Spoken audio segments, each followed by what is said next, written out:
sama BLT siapa? Yang suka sama Jokowi angkat tangan.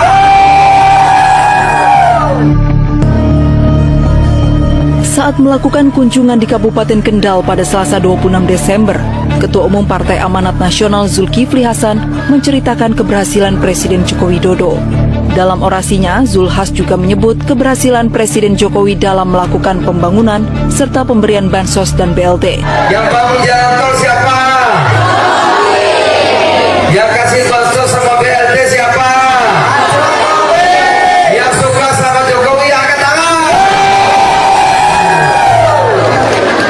Loh, Pak Jokowi itu pan itu Pak Jokowi.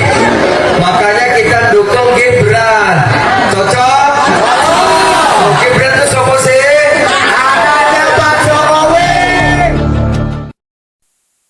Bansos itu kan kebijakan afirmatif dari pemerintah menghadapi situasi tertentu ya, terutama saat ini kita berhadapan dengan fenomena El Nino. Dan fenomena El Nino ini menimbulkan dampak di mana musim tanam dan juga musim panen itu akan bergeser. Dampaknya tentu pada kesulitan untuk mendapatkan bahan-bahan pokok terutama beras ya, karena memang situasi iklimnya tidak memungkinkan. Yang kedua, situasi global kita juga berhadapan dengan semakin naiknya harga-harga pangan. Dan situasi itu tentu akan menimbulkan beban bagi masyarakat, dan salah satu cara untuk merespon persoalan itu adalah dengan membagikan bansos gitu. Karena memang kelompok-kelompok sosial yang berada di lapisan bawah itu memang harus dibantu dalam menghadapi situasi yang sulit ini. Jadi ini sebenarnya kebijakan afirmatif pemerintah yang sumber dananya juga dari APBN ya, anggaran pendapatan belanja negara, ini sumber dana dari rakyat juga gitu. Ya. Jadi, tapi kenapa kita membagikan bansos? Presiden tidak mengajak keamanan bansosnya sebenarnya untuk karena terkait dengan cadangan pangan ya, ada Bulog dan Badan Pangan. Jadi lebih kepada hal itu, termasuk juga mengecek mengenai keberadaan pangan di setiap daerah. Jadi yang diajak tentu berkaitan dengan itu. Bukan karena status kepartaian. Enggak ada status kepartaian. Saya ingin menekankan kepada teman-teman media ya, bansos itu adalah instrumen di dalam APBN. APBN adalah undang-undang. Undang-undang APBN itu dibahas bersama seluruh partai politik, fraksi di Senayan. Dan sesudah menjadi undang-undang, dia menjadi instrumen negara bersama. Ini untuk menekankan bahwa bansos tahun 2023 nilainya 476 triliun. Jadi ya semua partai politik yang membahas melalui hak budgetnya bersama pemerintah, silakan menjelaskan mengenai APBN itu sebagai instrumen. Dan keuangan berkewajiban dan bertanggung jawab untuk menyampaikan ke masyarakat secara konkret apa artinya kehadiran negara. Karena negara bisa hadir karena ada uang negara atau yang disebut hashtag uang kita oleh kita semuanya. Ini adalah cara untuk terus membangun pemahaman pada masyarakat mengenai pentingnya keuangan negara.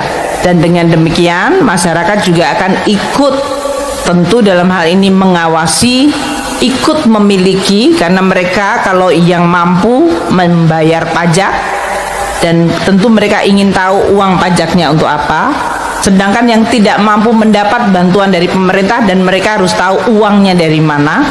Ini untuk menciptakan suatu iklim akuntabilitas dan juga ownership atau rasa memiliki terhadap negara ini dari seluruh rakyat Indonesia. Negara ini dibangun dengan suatu perjuangan gotong royong, dan kita terus juga harus memupuk rasa gotong royong ini dengan salah satunya meningkatkan transparansi dan akuntabilitas. Desa kami tidak ada paksaan gitu untuk pilih 2. Kami milih 02 itu dari hati. Ya memang kalau untuk masyarakat memang tidak ada paksaan secara langsung, tapi hanya diiming-imingi ya. Ayo yang mau bansos diteruskan, pilih 02. Ayo yang ingin bantuan PKH diteruskan, pilih 02. Itu ya diiming-imingi. Yang iming-imingi terus aparat aparat ya, aparat desa dan aparat yang di atasnya ya, itu pakai anggaran negara loh ya, yang digunakan untuk mengiming-imingi masyarakat untuk memilih 02. Yang dipaksa itu adalah kepala desanya yang diancam ya, kalau sampai di kampungnya tidak menang 02, maka awas nanti akan diulik-ulik ya, dana desa yang digunakan nanti akan dikorek-korek sehingga bisa jadi tersangka ya, penyalahgunaan dana desa. Itu yang bikin surveinya Prabowo tinggi karena pengaruh Pak Jokowi, tapi ada partai politik yang masang muka Pak Jokowi nggak lolos juga surveinya. Jadi bukan karena Pak Jokowi, tapi karena ada sembako yang digelontorkan menjelang pemilu yang jumlahnya angkanya triliunan, 496 triliun. Kata Romi kemarin di Metro TV, hewan pun kalau dicalonkan dimodalin 496 triliun bisa menang, apalagi manusia, kira-kira begitu. Jadi udahlah. Sekarang saya tanya Bang Kodari, apakah Anda tidak ada rasa bersalah menggunakan anggaran negara untuk kemenangan pemilu? Bukankah itu bentuk kecurangan? Anggaran negara yang mana? Bansos. Bansos itu tuh rakyat kok, untuk masyarakat kok. Di mana penyalahgunaannya? Kapan dikeluarkan harusnya? Ya bisa setiap saat tergantung kebutuhan. Nah itu tergantung kebutuhan. Sebab kadang-kadang di kita ini ingatan kita itu kan pada peristiwa sangat pendek kan? Betul. Nah jadi yang teringat oleh dia itu yang paling akhir. Yang paling akhir itu apa? Mungkin praktek bansos. Nah praktek bansos ini yang kemudian mengingatkan dia pada kebaikan-kebaikan, lalu berdasar itu dia memilih yang bersangkutan gitu. Tapi kalau di situ sebetulnya juga ada efek Jokowi berarti ya di dalam. Saya kira lebih tepat efek bansos. Efek bansos. Jadi ini untuk menepis bahwa Jokowi sebetulnya masih banyak orang cinta kepadanya. Ya selama bansosnya ada mungkin. Kita nggak tahu setelah kenyataannya sekarang beras naik, orang antri sekarang untuk membeli beras murah, ya kan? Ini kembali kita lihat bagaimana, kan nggak kebayang oleh kita ya Bung ya. Dulu sebelum Pilpres orang antri untuk mendapatkan bansos. Setelah Pilpres orang antri untuk beraih beras murah. Karena sulit didapatkan. Fenomena macam apa ini? Kok bansos itu tidak serta-merta menyelesaikan masalah, tetapi bansosnya ditunda, penyakit yang lainnya muncul di dalam ranah yang sama, yaitu akses terhadap makanan. Kecuali masalah elite politiknya, masalahnya selesai karena yang didukung menang ya, kan? Itu dia. Nah ini gimana ya? Presiden Joko Widodo membagikan sendiri bansos kepada 1.000 warga di Bantul, Yogyakarta. Beras bansos yang dibagikan kali ini adalah hasil impor dari Thailand dan Myanmar. Saat membagikan bansos beras yang disebut Presiden Jokowi merupakan program pangan cadangan, Presiden sambil bertanya ke warga setuju atau tidak menerima bansos. Sontak warga pun menjawab setuju. Bansos program pangan cadangan ini diwujudkan dalam paket 10 kg beras per warga penerima bansos. Bansos yang dibagikan pada 2 pekan jelang pemungutan suara ini merupakan bansos cadangan yang periodisasinya Januari hingga Maret 2024, namun dibagikan Presiden Jokowi langsung pada akhir Januari. Ini nanti akan diberikan bulan Januari, Februari, Maret. Setuju bukan? Yang tidak setuju angkat tangan.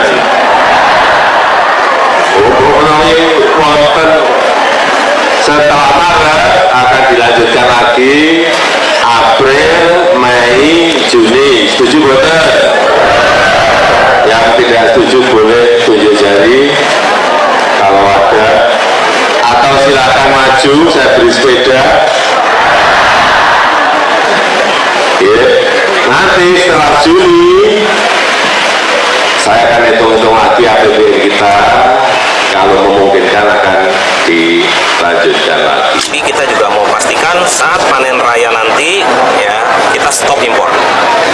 Ngerti maksudnya? Ya. Jadi ini hanya untuk cadangan pemerintah ya, setelah itu kita stop. Kenapa? Biasanya kalau panen raya harga mulai turun, sedang perintahnya Pak Presiden harga di petani itu harus baik.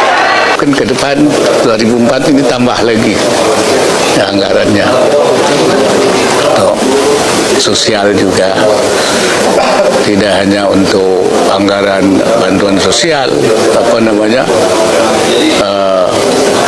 perlindungan sosial, tapi pemberdayaannya itu ya, supaya menghilangkan kemiskinan kan.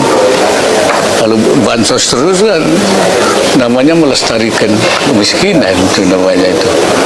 Jadi bagaimana supaya lama-lama ini ya, bansos ini makin sedikit.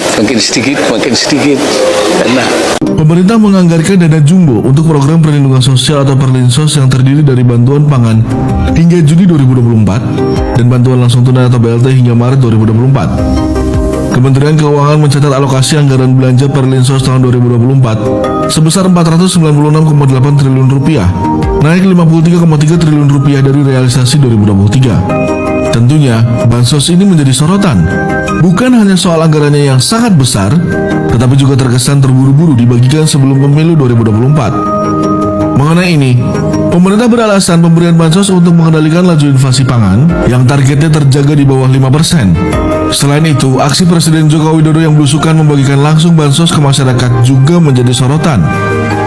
Ketua Badan Anggaran DPR RI Said Abdullah mengatakan, situasi ini jadi kontroversi lantaran Presiden adalah ayah dari Gibran Rakabuming Raka yang merupakan salah satu kontestan Pilpres. Sebagian besar mengingatkan agar Presiden tidak terlibat konflik kepentingan terlebih dalam Pilpres 2024 dengan memanfaatkan bansos. Soal tudingan ada kepentingan di balik pembagian bansos langsung oleh Presiden, pihak istana membantahnya. Tidak ada kaitannya dengan pemilu.